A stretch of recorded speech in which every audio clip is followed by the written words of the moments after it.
नमस्कार दोस्तों, स्वागत है आपका हमारे चैनल पर। आज हम बात करेंगे अपने इतिहास, अपने धरोहर नालंदा विश्वविद्यालय के बारे में। यह हमारे लिए महत्वपूर्ण कई नज़रों में है। एक तो हमें अपनी संस्कृति को जानना चाहिए, परीक्षाओं में भी इससे संबंधित प्रश्न आते हैं। यह विश्वविद्यालय कितना बड़ा था, किसने इसे जलाया, क्यों जलाया, क्या स्थितियाँ रहीं, क्या-क्या सिखाया जाता था, हम सब इस वीडियो में जानेंगे। आप वीडियो में अंत तक बने रहिएगा, जिससे कि आपको इसकी पूरी जानकारी होती रहे। यदि आप चैनल पर नए हैं तो सब्सक्राइब कर लीजिएगा, जिससे आने वाले जितने भी आपके विषय से संबंधित वीडियो हैं आप तक समय-समय से पहुंचते रहें। करंट अफेयर की बहुत अच्छी सीरीज चलाई जा रही है, जो कि सभी परीक्षाओं के लिए महत्वपूर्ण है। स्टैटिक जीके भी आपको यहाँ रोज दिया जाता है। किसी न किसी टॉपिक पर, चाहे वो पॉलिटी से संबंधित हो, चाहे वो हिस्ट्री ज्योग्राफी से संबंधित हो, जो स्टैटिक जीके है उससे संबंधित आपके वीडियो बनाए जाते हैं और आसान भाषा में समझाने की कोशिश की जाती है। शुरू करते हैं नालंदा विश्वविद्यालय के बारे में। नालंदा विश्वविद्यालय अत्यंत गौरवशाली और समृद्ध है। यह प्राचीन भारत के सबसे प्रतिष्ठित शिक्षा केंद्रों में से एक था। नालंदा विश्वविद्यालय की स्थापना 5वीं शताब्दी ईसा पूर्व में गुप्त वंश के शासक कुमारगुप्त प्रथम ने की थी। इनका जो कार्यकाल था 415 से 455 ईस्वी के बीच था। यह बिहार के वर्तमान नालंदा जिले में स्थित था और बौद्ध शिक्षा का प्रमुख केंद्र था। अब समझते हैं दोस्तों, गुप्त काल जब आया था, गुप्त काल का जब प्रारंभ हुआ था, उस समय हमारे पास विश्वविद्यालय आया था। सोचो कितनी शिक्षा प्रणाली जो है हमारी पुरानी है, कितना पहले से हम लोग शिक्षा के लिए जाने जाते हैं, कितने लोगों को हमारे देश में आके शिक्षा मिली है। शिक्षा का एक बहुत बड़ा, जैसे कहते हैं ना कि शिक्षा में ट्रांसफॉर्मेशन अब आया, अब नहीं आया है, बहुत पहले से है। बहुत पहले जब दुनिया चलना नहीं जानती थी तब हम गिनना सीख गए थे। उस समय से हमारे लिए शिक्षा का एक केंद्र हमारा भारत रहा है।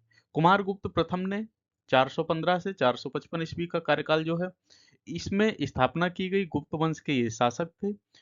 इसमें बौद्ध शिक्षा का प्रमुख ये केंद्र था। स्थित कहाँ है? नालंदा में। ये हमारे लिए कुछ महत्वपूर्ण फैक्ट हैं। जो महत्वपूर्ण फैक्ट रहेंगे वो भी हम आपको बताते चलेंगे, जिससे कि आपकी साथ में तैयारी भी सही से होती रहे। देखिए इसमें क्या है कि बहुत बड़ा विश्वविद्यालय था।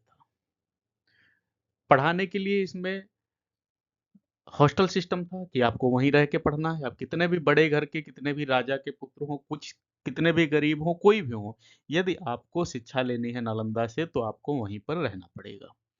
जिसमें हजारों छात्र और छात्राएं जो है शिक्षक रहते थे और रह के पढ़ाई करते थे।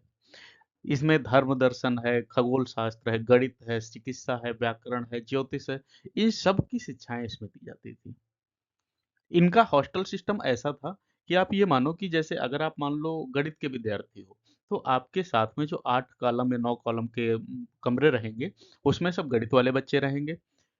आपके अर्थशास्त्र के अगर हो तो अर्थशास्त्र वाले एक साथ रहेंगे। यानी आपकी तैयारी में भी हॉस्टल की डिज़ाइन ऐसी बनाई गई थी कि जब आप शाम को मिलो तो अपने ही स्ट्रीम के बच्चे से मिलो, जिससे कि आपकी तैयारी दिन भर होती रहे, जिससे कि आपकी पढ़ाई मजबूत होती रहे।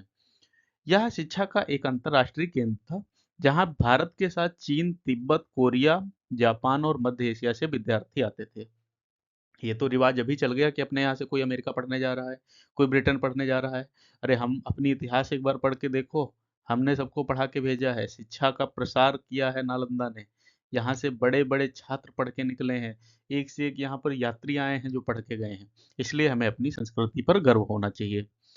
इसमें क्या था कि 9 विशाल भवन थे, जिसमें 8 मुख्य अध्ययन और शिक्षण केंद्र थे। यहाँ के पुस्तकालय, जिसका नाम धर्मगंज में लाखों पांडुलिपियां संग्रहित थी। यह 3 भागों में बटा था: रत्न सागर, रत्नादधि और रत्न रंजक।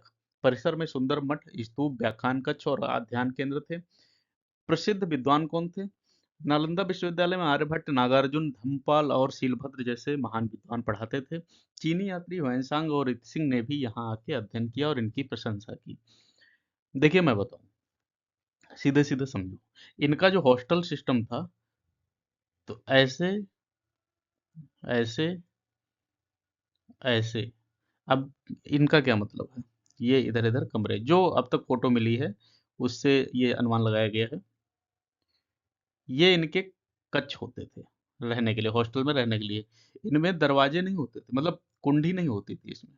किसी के कमरे में कुंडी नहीं होती थी, ठीक है? एक ये कुआँ होता था, जहाँ से हमें पानी मिलता था। एक ये बीच में आप ये मानो सिंहासन जैसा प्रतीत होता है, लेकिन ये एक ऊँची कुर्सी जैसी यहाँ पर रखी जाती थी, जहाँ गुरुजी बैठ के पढ़ाते थे और छात्र यहीं पर ज़मीन में बैठ के पढ़ते थे। छात्र ज़मीन में बैठ के पढ़ते थे। जैसे कई बार होता है ना कि पेट में दर्द है, कमर में दर्द है, ये सब है। तो ये सब ये अपने-अपने कमरों में बैठ के पढ़ते थे, यानी पढ़ना ज़रूर है। आपके अगर दर्द है तो अपने कमरे में बैठ के पढ़िए, वैसे आपको यहाँ बाहर बैठ के पढ़ना है। ये एक जो है तकनीकी माध्यम से बनाई गई है कि ऐसी चीज़ें लगभग रही होंगी। तो इनका हॉस्टल सिस्टम तो ऐसा था। इनका जो पुस्तकालय था वो भी बहुत बड़ा था, पुस्तकालय चर्चा में हमेशा रहा है, जो कि कई बार आक्रांताओं की नज़र में बहुत चुभा है। लाखों पांडुलिपियाँ थी, 3 भागों में बँटा था, रत्न सागर, रत्नादधि, रत्नरंजक। ये इसके 3 भाग हैं, ये परीक्षाओं में पूछे जाते हैं कि प जो पुस्तकालय है उसका नाम क्या था? परिसर में सुंदर मठ, स्तूप, व्याख्यान कक्ष, ध्यान केंद्र आदि होते थे। इसमें ध्यान केंद्र भी बनाया गया था।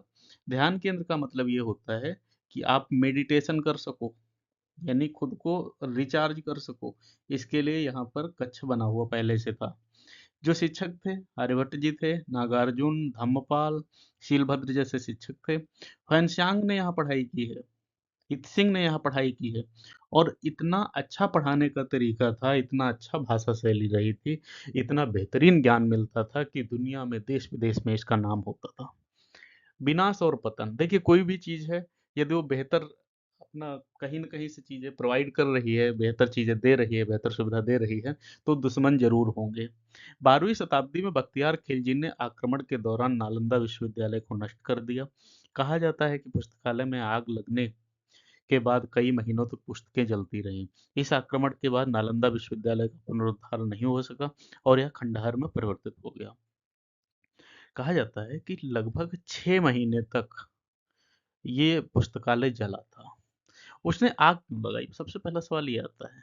आग इसलिए लगाई क्योंकि यह जो विद्यालय था यह ज्ञान का केंद्र था, विद्या का केंद्र था, धर्म का केंद्र था। यहाँ से पढ़ के लोग कहीं न कहीं से तर्क करना सीख रहे थे, जागरूक हो रहे थे, सीख रहे थे। ये बख्तियार खिलजी को पसंद नहीं आया और उसने सीधे-सीधे पुस्तकालय में ही आग लगा दी। ऐसा तहस-नहस उसने किया कि ये 6 महीने तक जला था। ये कुछ खंडहर आप देख पा रहे होंगे। ये खंडहर हैं उसी समय के जले हुए, जिनमें राख, कोयला ये सब लगा हुआ है। इसकी अच्छा इतने लंबे समय तक जलने का कारण क्या था? जो इनकी पुस्तकें थी, पांडुलिपियाँ थी, वो लकड़ी पर लिखी गई थी।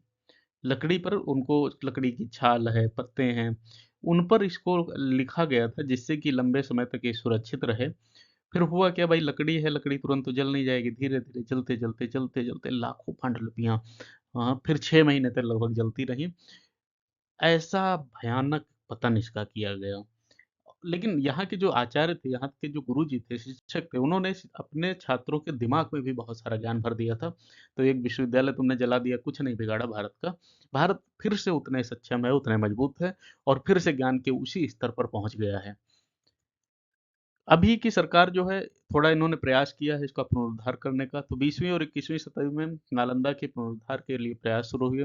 2010 में भारत सरकार ने नालंदा विश्वविद्यालय के आधुनिक रूप को पुनः स्थापित किया। इसे नालंदा अंतर्राष्ट्रीय विश्वविद्यालय के रूप में विकसित किया गया है। यह वैश्विक शिक्षा का केंद्र बनने की ओर एक अग्रसर है। नालंदा विश्वविद्यालय का इतिहास न केवल भारत के शैक्षिक वैभव को दर्शाता है, बल्कि यह ज्ञान और सांस्कृतिक आदान-प्रदान का प्रतीक भी है। यह आज भी विश्व भर के शिक्षाविदों और इतिहासकारों के लिए प्रेरणा का स्रोत है।